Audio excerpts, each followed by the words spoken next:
John, we've got some asset class performance returns for 2024 that will be good to look at to kind of set the scene for where we are heading into 2025. So I'm going to throw these few charts up and let you kind of tee them up, and we'll go around. This is Charlie Bolello. He does these great kind of market aggregation stats. The way you can read this chart is that with the exception of the 3 red years for Bitcoin is the best performing asset. So that, some people, maybe you take away 2011 because it was like so ridiculously early. The price was so low. No one was really looking at it as a macro asset. I don't know. I'm just trying to give credence to the people who might say, oh, you should really start this in 2014, something like that. But even if you did, we're now looking at 8 out of 11 years that Bitcoin is the best performing macro asset. And in many of those years, it's not like it just, squeaked out a victory over bonds or over stocks or something. Like we're talking like, 50% outperformance in percentage points outperformance that Bitcoin has. So last 2 years was 156% in 2023, followed by another 121% return in 2024. And I think this chart does eventually get through to call them like the professional investor class, whether that is a financial advisor, someone running a family office, an institutional investor who's managing money for other large institutions. They eventually see this and it's like, how many years does this trend need to continue before you'll at least dip a toe in? Wall Street, when I was there, your inbox at the beginning of January would be flooded with research pieces at the beginning of January saying, hey, we're recapping 2024 and here's the predictions for 2025.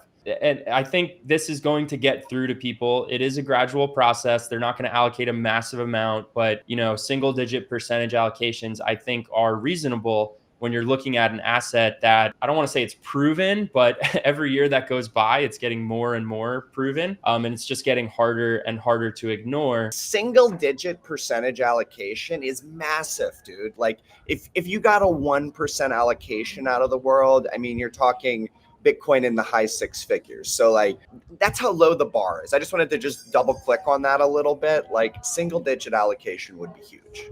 100%.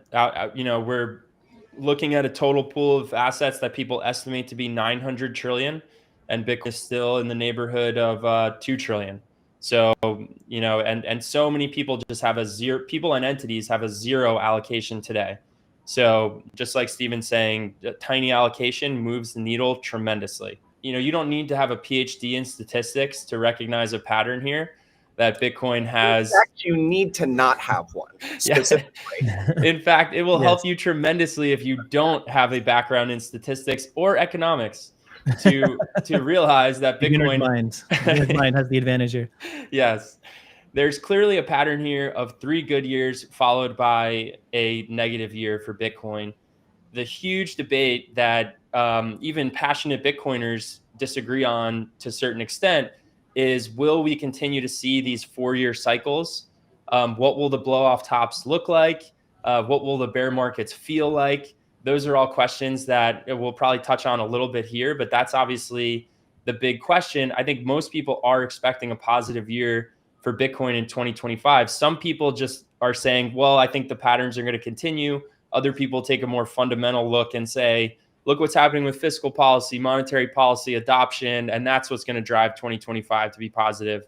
So that's what I think of when I see this page here, Brady. Yeah, take a look at the 2015 through 2017 green years.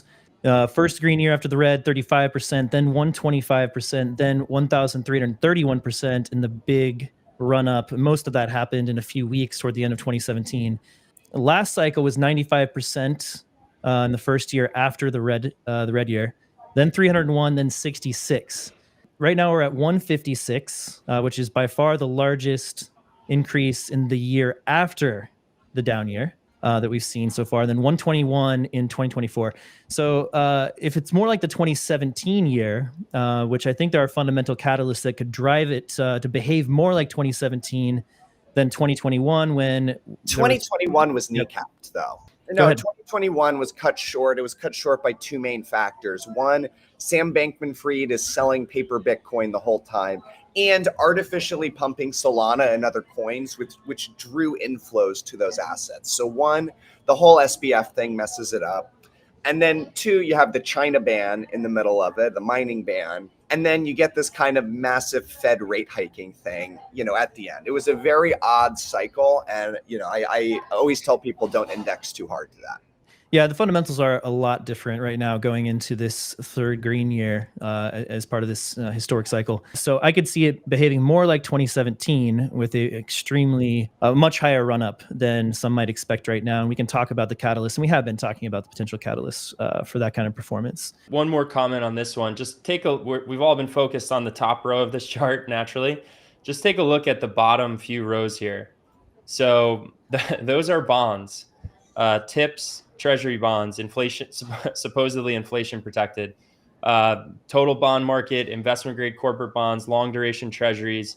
These were some of the worst performing assets of 2024. My very senior person at Goldman Sachs Asset Management, basically one of the most senior partners, kind of like my boss's boss's boss, made a comment a year ago in December of 2023 saying that 2024 would be the year of bonds. And he went on CNBC. They, did an article on it. The headline is so-and-so says 2024 will be the year of bonds. This person has been in markets for 25 or more years. So just remember that professional investors with tons of experience, they don't always get calls correct. And sometimes the exact opposite happens. I think to a Bitcoiner, it's not very surprising that bonds were not a good investment.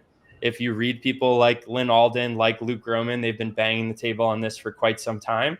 So I just wanted to shout that out because that obviously played out in the performance here. Avoiding bonds was a fantastic portfolio move for 2024. All right, let's take a look at this chart. Again, I'll throw it to you, John, to set us up. It's a similar chart, but is focused on different set of assets. These are more stock assets and stock related assets.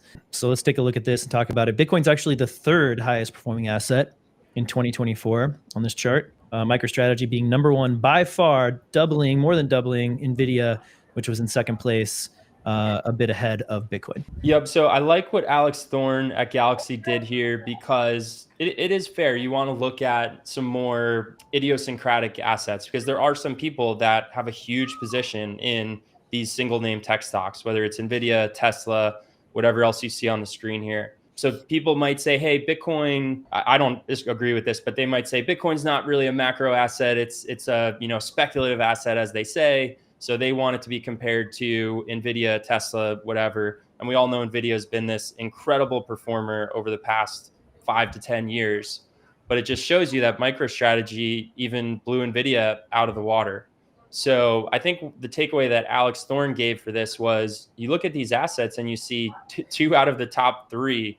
It's either Bitcoin or a Bitcoin related equity, leveraged Bitcoin equity, as we're calling it. So again, I think it just catches people's attention. You're following NVIDIA, but you're going to ignore the best performing stock and the underlying commodity that helped it become the best performing stock. Just gets harder and harder to ignore. But yeah, that's just kind of another way to look at performance of assets. But it's kind of like any way you slice it, you can't ignore Bitcoin. And, I think there's a way that Wall Street and the financial industry was able to ignore Bitcoin because there was no ETF. And so it was kind of like it was over here and none of your competition owned it. And as long as none of your competition owns it, it's like it doesn't really exist. If you're being compared to the fund next door and they own Bitcoin, well, now you're really messed up that they outperformed you. But if if all the funds your investors are comparing you to, none of them owned Bitcoin, then it doesn't really matter. It doesn't impact your day to day. And the reason they didn't own Bitcoin is because there was no ETF and there was no MicroStrategy. So it was very hard for these pools of capital to get access. That's all changed. And I think there's going to be a tremendous amount of knock-on effects.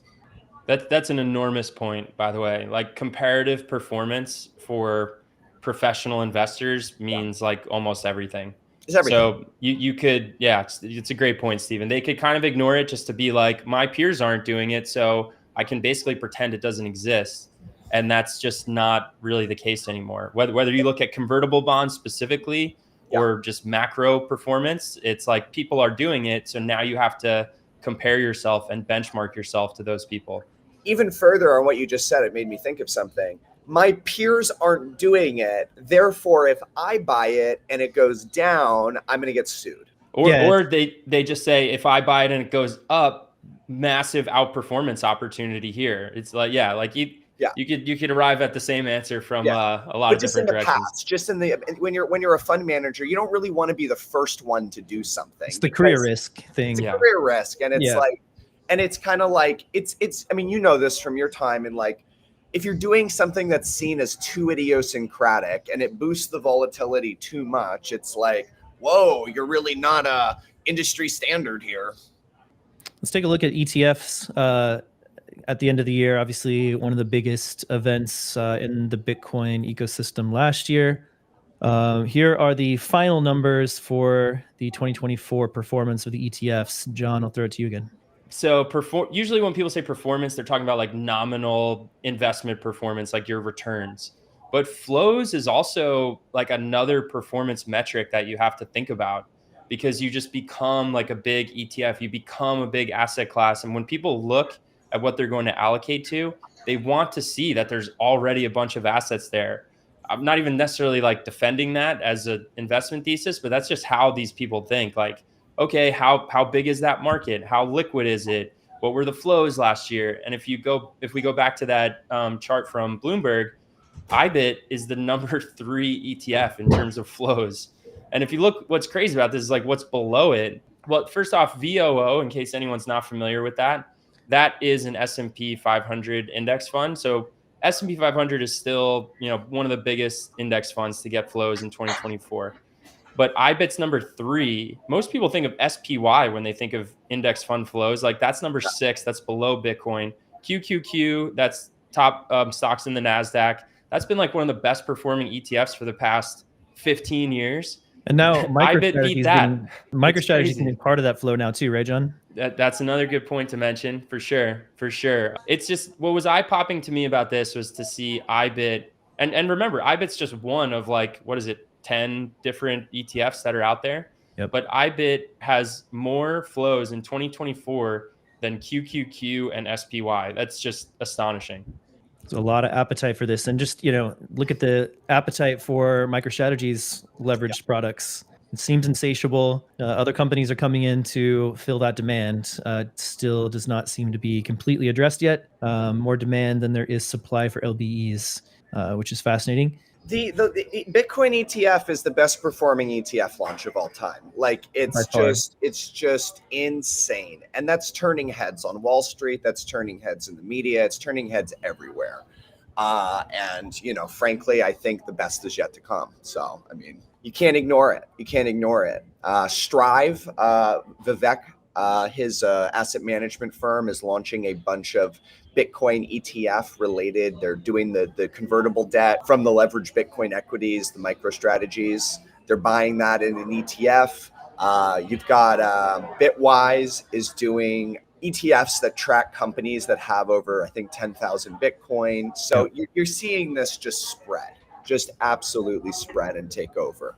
Okay, one last one here. It's the amount of dollar amounts that was processed by the Bitcoin network in 2024 adds up to $6.6 trillion, and that's corrected for likely change addresses. So it might be lower than a number that you may have seen on Twitter, another number you may have seen on Twitter.